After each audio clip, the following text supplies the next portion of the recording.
Amigas y amigos, señoras y señores, sean todos bienvenidos a Facetas en el canal de YouTube de Iván Marcel Durán Fernández. En esta jornada del jueves 5 de junio del año 2025, presentamos una emisión de Facetas desde Potosí, República de Bolivia, Patrimonio Cultural y Natural de la Humanidad. En esta ocasión, vamos a presentar una entrevista por esta vía para conocer primero a un personaje en la historia de Bolivia que en cuanto a su desarrollo es muy poco conocido. Pero ¿quién ha sido el impulsor para que esto se haga más público y de verdad culturalmente todos conozcan lo que hizo? Enseguida les digo el nombre, mejor será el autor de ese personaje político que, reitero, estuvo muy presente casi a mediados de los años 50 en el pasado siglo XX. Doy la cordial bienvenida al ciudadano boliviano, abogado Roberto Ocio Ortubé, quien es el autor de una obra que hace algunos meses se entregó para todo el público, relacionado con la vida del recordado presidente Mamerto Urriolagoitia Arriague. Doctor Roberto Ocio Ortubé, bienvenido al programa, bienvenido a Facetas. Es un honor para quien le habla estar con usted y conocer de cerca esta obra que de por sí es muy, pero muy interesante. Adelante, doctor. Muy buenas noches. Doctor, buenas noches. Es un placer estar a través de este medio de comunicación en contacto con la ciudad de Potosí y es un placer para mí hablar con todos ustedes esta noche. Presto a las preguntas que puedan realizarse. Yo le digo, estimado doctor, que para mí hace algunos días fue una sorpresa ver en el YouTube de hace algunos meses un acto de presentación de una obra y le reitero, ¿qué es lo que me llamó la atención? Que por fin un escritor, un abogado, una persona como usted haya sacado a la luz a un personaje político que parecería que estuviera en una total oscuridad, Mamerto Urriagoitia Arriague. ¿Qué es lo que le ha impulsado a escribir, a investigar esa obra muy bien realizada? Por lo menos eso es lo que me he logrado enterar a través del YouTube. ¿Qué es lo que le impulsó, estimado doctor, a hacer conciencia de que Mamerto Urriagoitia también tuvo una vida pública con altos, con bajos, en fin? Adelante, por favor. Bueno, la motivación que me ha llevado a escribir respecto a este expresidente de nuestro país es, como usted menciona, la falta de estudio que ha habido de un periodo muy importante para nuestro país, para Bolivia, como es el sexenio, ¿no? Desde el colgamiento de Villarroel hasta la revolución de 1952, muchos autores han dedicado muy pocas páginas a este periodo tan importante de 6 años, donde han existido varios gobiernos. Empezamos por el de Tomás Monge Gutiérrez, Enrique Herzog, Mamerto Urriagoitia y Hugo Vallivian. Entonces se ha tratado de simplificar en un primer lugar un periodo histórico muy importante. Segundo, hemos estado sometidos a criterios más que nada políticos que han surgido de historiadores que, bueno, tenían ciertas tendencias al respecto, ¿no? Herbert S. Klein, por un lado, le dedica apenas 2 planas al periodo del sexenio. Tenemos a historiadores, bueno, con cierta afiliación política afín al movimentismo, como son Antesana Ergueta, Feldman Velarde o Augusto Céspedes, y no ha habido un estudio objetivo, quizás imparcial, dejando de lado vestimentas políticas o afinidades ideológicas.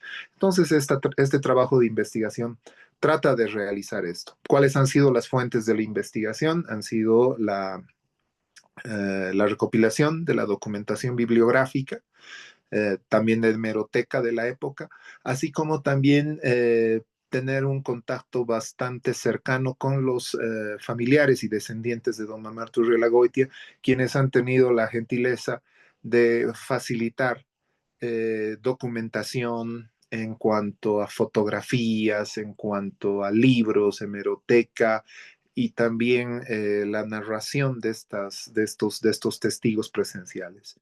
En especial, hago mención a dos personas que han sido el doctor Álvaro Carranza Urrielagoitia, sobrino carnal de don Mamerto, y también Marcelo Santa Cruz Urrielagoitia, quien me ha facilitado mucha documentación al respecto. Doctor, ¿podríamos conocer el contenido de esa obra escrita e investigada por usted? Porque estoy seguro que existe gente, y bueno, yo soy el primero en decir, me interesa mucho tener ese libro, espero conseguirlo, pero quisiéramos conocer el contenido, porque una obra bibliográfica de esa magnitud de verdad llama la atención. Por favor, estimado doctor, al respecto. Bueno, podemos hacer un resumen. Como un preámbulo, me hubiese gustado mucho presentar ahora el libro en Potosí. Lo intenté, no voy a mencionar los problemas que tal vez han surgido, digamos, pero he tenido la oportunidad de presentar en la ciudad de Sucre, Santa Cruz, Oruro y La Paz. Se intentó hacerlo en la ciudad de Potosí, pero a ver, ojalá se pueda realizar en el transcurso de este año esa presentación en la Villa Imperial. El libro tiene eh, aproximadamente, bueno, voy a utilizar un poco el texto que he elaborado. Tiene 12 capítulos. Hablamos un poco de la genealogía de Mamerto Urrelagoitia, su trayectoria a través de la diplomacia. Hablamos un tanto también de lo que ha sucedido en Londres, donde ha sido un embajador, ha sido un diplomático de bastante trayectoria, su llegada a Bolivia en 1940-42, su trabajo como senador por Chuquisaca, y claro, entramos al meollo del asunto de lo que ha significado la guerra civil, lo que ha significado los hechos que se han desarrollado en la mina siglo XX. Hablamos a detalle de su periodo de gobierno, donde prácticamente era un tablero de ajedrez que estallaba a cada momento por los complots y las subversiones del movimiento nacionalista revolucionario. Y también hablamos a detalle de lo que ha sido el célebre mamertazo en relación a las elecciones de 1951. ¿No? Entonces, vemos los testimonios de todos los actores, no solamente del PURS, no solamente de sus ministros o de los allegados a don Mamerto Urriola-Goitia, sino también las propias palabras de Víctor Paz Estensoro y de la percepción que tenía la contraparte, ¿no? Respecto a este periodo histórico. Usted hacía una pregunta al principio, no se ha escrito mucho, es verdad, no se ha escrito mucho al respecto, pero creo que este trabajo de investigación que ha empezado justo con la pandemia, el año 2020, ha tenido un desarrollo de aproximadamente 2 años, 2 años y medio, entonces ha dado frutos exactamente el 6 de agosto del 2023 en la Feria del Libro de La Paz. Normalmente cuando los presidentes asumen el cargo, dejan el cargo, siempre hay escritores, siempre hay bibliografía que lo sigue. Muchas veces se exagera, se ensalza. Así, en ese corto periodo que ha tenido el doctor Mamerto Uzielagoitia Arriague como presidente de la República de Bolivia, casi hasta finales de los años 50, ¿qué obras usted puede destacar que haya hecho Mamerto Uzielagoitia como presidente? Me imagino que alguna de esas obras están descritas en la obra de su creación.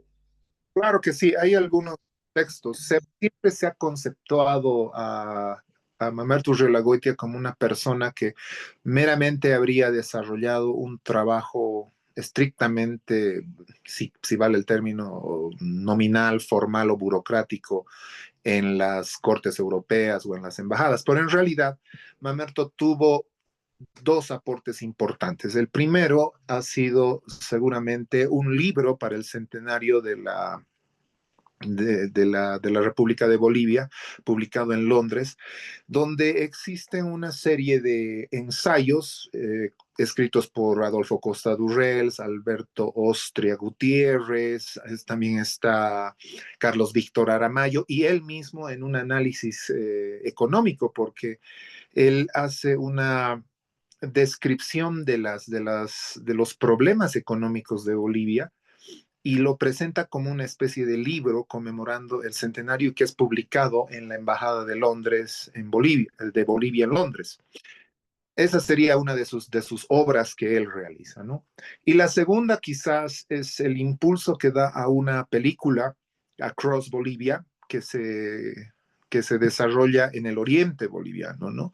Urriolagoitia trata de llevar cámaras de televisión en una expedición que va desde el puerto de Rosario, sube hasta Puerto Suárez y recorre toda la parte eh, sudeste del país, ¿no?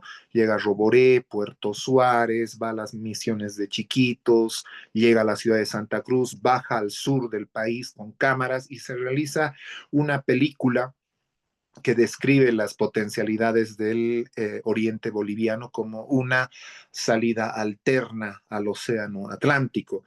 Tómese en cuenta que en 1932 estalla el conflicto con el Paraguay, pero Urriolagoitia con esta expedición de cineastas y de exploradores trata de mostrarnos esta visión de lo que es el oriente boliviano. Es por eso que esta película se encuentra disponible, es de uso público y que el libro trata de hacer mención a los pormenores que ha existido en esta expedición, que se ve reflejado en un libro, como un libro de aventuras, ¿no? Tigrero, y habla también proféticamente de las experiencias en un infierno verde, que posteriormente lo conoceríamos así, bueno, ya con la Guerra del Chaco.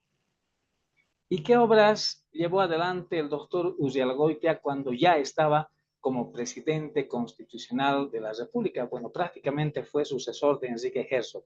Hubieron algunas obras, porque como le decía en la pregunta, estimado doctor, generalmente se ensalza a otros gobernantes cuando sus periodos presidenciales han sido largos, pero pienso que en el periodo de Urrialagoitia, que fue muy corto, pienso que hubieron algunas obras. Me imagino que sí. Por favor. Exactamente. Su tarea como gobernante hubieron muchas obras, aparte de las subversiones con las que tenía que encontrarse. La más importante quizás es el camino Cochabamba-Santa Cruz, que él logró el financiamiento que era muy exiguo en una primera etapa y logra que ese financiamiento se amplíe a un monto más ponderable y es la piedra inicial para la vinculación con el Oriente. Primero. Después, algunas refinerías que se han instalado en el departamento de Chuquisaca, que también reforzaban la explotación de yacimientos petrolíferos fiscales bolivianos y que fueron implementadas dentro de su gobierno. Y claro, uno de los momentos más importantes de Urrialagoitia fue el impulso que le dio a través del canciller, o perdón, del embajador Alberto Ostria Gutiérrez para un acercamiento directo con Chile, con el presidente González Videla, ¿no? Y que estuvo muy cerca de lograr éxito y que lamentablemente fue, digamos, un tanto, si vale el término, saboteado. El libro eh, revela algunos aspectos que comprometen o han comprometido mucho a ciertos personajes del movimiento nacionalista revolucionario que no dieron tregua y sabotearon esta intención, este camino que estaba tratando de ver a través de su par González Videla. Pero en obras físicas como tales, a pesar de los problemas, también hemos visto que él ha podido desarrollar el censo de 1950, pese a los problemas que tenía en el país, se ha realizado el censo y que daba una idea estadística real de lo que pasaba en el país. O sea, comparto con usted el criterio de que ha sido un periodo muy corto, pero en ese periodo muy corto hubieron, como ve, muchas cosas que se realizaron en beneficio del país, pero que, bueno, fueron ensombrecidas por los hechos posteriores que se desarrollaron en el país. Es bueno destacar, y me parece que eso es positivo de lo que está en la obra, porque como le decía, pudieron ser periodos políticos, presidenciales cortos o largos, pero siempre los presidentes tienen que dejar algo. Y ahora quiero preguntar, estimado doctor, algo que se relaciona con lo que a través de la historia se ha conocido como el mamertazo. ¿Qué significa el mamertazo? ¿Qué es lo que ocurrió en esas elecciones de 1951, si la memoria no me falla, cuando prácticamente estaba ya hirviendo, si vale el término, se estaba ya haciendo casi realidad la revolución de 1952. Pero ¿qué pasó? ¿Por qué eso de mamertazo? Y esta pregunta la formulo especialmente para que las nuevas generaciones conozcan y se den cuenta qué es lo que tuvo la historia política de Bolivia. Por favor. Bueno, el mamertazo está prácticamente es una parte medular del libro. Se ha hablado mucho del mamertazo y que responde específicamente a una coyuntura política muy explosiva, un tablero de ajedrez que estallaba en cada movimiento, como dice el libro. Y llegan esas elecciones en el mes de mayo de 1951. Y bueno, todos esperaban que el candidato oficialista, que era Gabriel González, se imponga frente a la fórmula de Víctor Paz Estensoro y Hernán Siles Suazo. Pero hubo mucha, algo que nos trae un poco a la realidad actual, ¿no? La dispersión del voto de la parte oficialista, del PURS, con sus alianzas que no cerraban. Guillermo Gutiérrez Bea Murguía se fue por su lado, apoyado por Carlos Víctor Aramayo, el PIR por su lado, la Falange por otro lado. El Partido Liberal estaba muy débil y el MNR cohesionó fuerzas, llevó una convención y pudo postular a sus dos históricos dirigentes. Los resultados no fueron convincentes, es más, fue una derrota inesperada para el PURS, para Urriola-Goitia, y él, por sus características personales propias, porque era un hombre de mucho temperamento, muy aguerrido y a veces con explosiones de carácter de muy fuerte talante, tomó una decisión personal, una decisión anticonstitucional y que puede considerarse un tanto arbitraria, de desconocer el resultado de esas elecciones y entregar el poder a los militares en las manos a través de Ovidio Quiroga, pero que consagró o elevó a Hugo Vallivian como presidente, ¿no? Entonces, eso es lo que se llama el mamertazo, ¿no? El desconocimiento de la voluntad popular cuando ésta ha sido manifiestamente contraria a los intereses de un personaje histórico y que responde exclusivamente a una decisión del primer mandatario. Y eso es lo que se entiende como mamertazo. El mamertazo obviamente hace alusión al maracanazo de 1950, ¿no? La derrota del Brasil frente a Uruguay en el estadio, en el Campeonato Mundial de Fútbol. Entonces nuestro pueblo es muy ocurrente y no ha perdido la ocasión para utilizar ese término y definirlo así para la posteridad. Doctor, el libro toca, me imagino, algunas facetas de Mamerto Yalagoitia Arriague antes de ser presidente, por ejemplo, en la década de los años 40, gobierno de Peñaranda, gobierno de Gualberto Villarruel, y donde también había una inestabilidad política, porque el MNR ya estaba trabajando desde su fundación en Viacha para ser un partido político. ¿Cuáles fueron, no las acciones, sino qué papel tuvo, qué correrías políticas ya tenía Mamerto Yalagoitia en esa década muy especial para Bolivia, cuál fue la década de los años 40? Bueno, Relagüetia retorna de Londres y es elegido senador por Chuquisaca. Y mire usted, y para toda la audiencia, que el libro revela que Mamerto estaba entre los que iban a ser ajusticiados en Chuspipata, para empezar, ¿no? Estaba en la lista de ajusticiados que iban a morir, ¿no? Junto con Félix Capriles, Carlos Salinas Aramayo, Luis Calvo y las otras víctimas, ¿no? Y él estaba en esa lista. Sin embargo, Villarruel tenía una amistad con el hermano menor de Mamerto, que era Jaime Urrelegoiti en la Guerra del Chaco. Y por ese motivo salva la vida, porque él no podía ajusticiar al hermano de un amigo. Entonces lo destierran al norte de La Paz.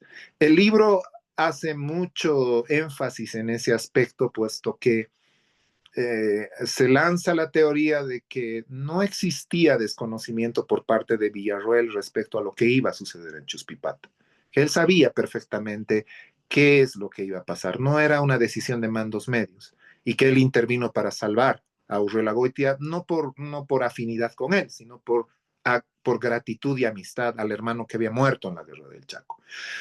Y claro, obviamente Urreolagoitia estuvo muy vinculado en estos afanes conspirativos contra Villarroel y posteriormente, obviamente, en la convención del PURS es elegido candidato a la vicepresidencia primero y después a la presidencia de la República en la coalición del PURS junto con Enrique Herzog. Tengo entendido, por supuesto, de algunos rasgos de la historia que uno aprende, pero que me imagino en el libro, lo voy a leer, espero que así sea, me voy a enterar seguramente de aspectos muy, pero muy interesantes. Y le digo esto porque un presidente, antes de ser tal y después de haber ocupado las funciones, que es un ciudadano boliviano, tiene todo el derecho, puede tranquilamente caminar por las calles, por las ciudades de todo el país. ¿Cuál era la vida de Mamerto Yelagoitia como ciudadano sucrense chuquisaqueño antes de llegar al poder y luego cuando volvió del exilio? Me imagino que ha debido ser en 1964 cuando cayó el MNES. ¿Qué podría decirse? ¿Se dice algo mejor de esa parte de su vida, quizás un tanto privada, del doctor Uzielagoitia? Entramos en muchos detalles. Hay algunos datos interesantes de su niñez, por ejemplo. He tenido mucho cuidado en no entrar mucho en la anécdota, sino basarme más que nada en los testimonios desde su familia y también de la documentación que llegó a mi poder, ¿no? Sería ocupar mucho tiempo, pero vamos a dar algunos anticipos de lo que tiene el libro, ¿no? Primero, ¿por qué perdió el dedo? Por ejemplo, perdió el dedo pulgar en una cacería cuando era niño.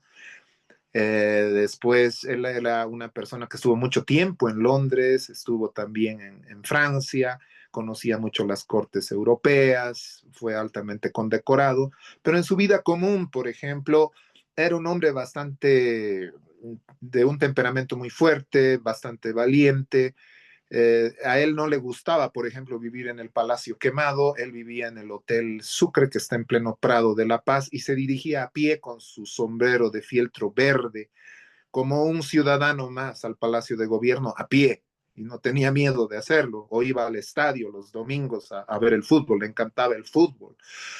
O como él no tuvo hijos, era bastante querendón con los niños. Es más, cuando estaba desterrado en el tiempo de Villarruel, llevó pelotas de fútbol para jugar con los niños del lugar, ¿no? Entonces son aspectos que no se conocían, que yo tampoco los conocía, y que tenía cierta popularidad importante. No por nada la guerra civil de 1949 fue tan equilibrada, porque no fue un triunfo total, digamos, o una sublevación total, ¿no? Entonces había cierto nivel de popularidad del personaje. Entonces, como toda persona tenía sus luces, sus sombras.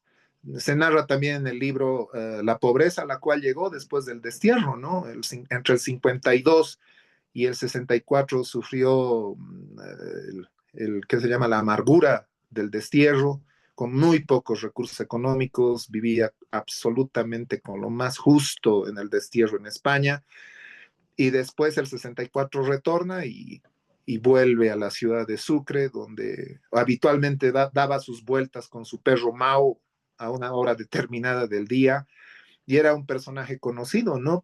Por toda la ciudadanía que lo veía dar sus vueltas con su perro, ya afectado por los años, por la sordera, y bueno, la vida termina y terminó en el mes de diciembre de 1974, ¿no? Cuando fallece. Volvemos al comienzo, estimado doctor, y quiero formularle esta otra pregunta. En su condición no solo de abogado, sino de escritor y de investigador respecto a esta obra, ¿cree usted que ha habido el espectro político del MNS en cuanto a personas, a escritores mejor, porque han habido varios escritores, investigadores del MNS a lo largo de la historia? Algunos de esos nombres usted los ha mencionado. Pero ¿cree usted que ha sido, yo diría, el fantasma del MNS que ha impedido de que se publique, se investigue, se diga más sobre la participación política de Uzelagoitia en la vida política de Bolivia? ¿Qué cree usted al respecto? No solamente es el MNR, es muchos historiadores, investigadores, politólogos y gente interesada en la historia me hace esa pregunta y creo que es algo que hay que responder, ¿no?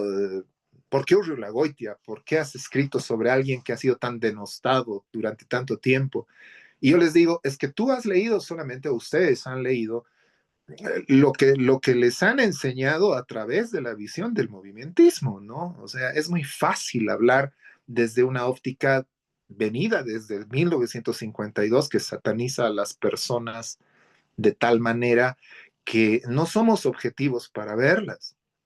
Yo parto de un criterio que como investigador y como abogado necesitamos analizar fríamente los acontecimientos, despojándonos de cualquier barniz ideológico o animadversión personal. Entonces, eso es lo que ha sucedido. Ha habido una influencia grande de los historiadores afectos al MNR que nos han dado una versión distorsionada, hasta satanizada de parte de Mamerto, que en realidad era un hombre con sus luces y sus sombras, que tenía un carácter enérgico. O sea, si vamos a considerar quién era más enérgico que quién, también tendríamos que reescribir la historia de Barrientos, por ejemplo, pero no lo han hecho, ¿no? Porque era afín al MNR. Entonces ahora, 70 años ya después, despojados de cualquier sesgo ideológico o animadversión personal, vemos la historia de diferente forma. Y vemos a un presidente que ha tenido sus aciertos en un corto periodo de tiempo, ha tenido sus errores, como todo ser humano, que han costado mucho, pero al mismo tiempo es parte de nuestra historia. Entonces eso es lo que podemos ver. Son luces y sombras y comparto su criterio. O sea, hemos estado muy influenciados por la versión del MNR y que ha sido un tanto nociva para muchos personajes, no solamente para Mamerto, ¿no? Estamos hablando de Herzog, estamos hablando del propio Bernardino Villar Rioja. Entonces, hay que volver a analizar la historia con ojos diferentes. Lamentablemente, en la época actual, en el siglo XXI, la educación boliviana ha sufrido un bajón, y hay que decirlo de frente. En parte se debe a la ley Avelino Signani y también a la ideologización de la educación que lleva adelante el actual gobierno del movimiento al socialismo. ¿Cuál sería el mensaje de usted, doctor, como autor de esa obra, para que a futuro los niños, los jóvenes, se interioricen más de la historia de Bolivia? Porque para el movimiento al socialismo la historia comienza con Evo Morales y eso no es cierto. La historia se tiene que escribir no solamente también desde 1825, sino de más atrás. ¿Qué puede decir usted al respecto? Porque ya tiene una gran experiencia en haber investigado a Mamerto y podría hacerse también a otros presidentes. Usted ha citado uno, a Barrientos, en fin, hay muchos presidentes que con luces y sombras, pero son parte de la historia de Bolivia. ¿Qué podría decir usted como una especie de mensaje al respecto? Para mí el mensaje es que tenemos que valorar nuestro pasado, pero no con sesgos ideológicos, no anulando periodos, ¿no? Para mí es muy importante la época prehispánica, como también la época colonial, ¿no? Estamos hablando de Potosí, por ejemplo, de Chuquisaca, que son parte de lo que ha sido los virreinatos, el gran valor que tiene nuestra cultura a nivel colonial, la época republicana con todos sus presidentes. ¿Y qué mensaje podría dar a la juventud? Pues que la historia es eso, es aprender de todo lo que tenemos como un legajo atrás de nosotros y que a ciertos periodos de gobierno se los tiene que volver a estudiar y analizar con objetividad, despojados ya de cualquier sesgo, de cualquier animadversión. Ellos son jóvenes, estamos hablando de las personas que van a ser la nueva generación. Y yo veo que hay un gran error cuando tratan de menospreciar la historia republicana. Eso me disgusta mucho. La historia no empieza el año 2006. Tenemos una historia desde 1825, les guste o no les guste, ¿no? Y el periodo, por ejemplo, de Evo Morales y su gobierno va a ser estudiado. objetivamente, pero no va a ser estudiado por sus aúlicos o por sus aduladores, no, va a ser estudiado dentro de 50, 70 años, como yo he hecho con Mamerto Urrelagoitia, ya cuando los actores estén muertos y cuando evaluemos fríamente lo que ha sucedido.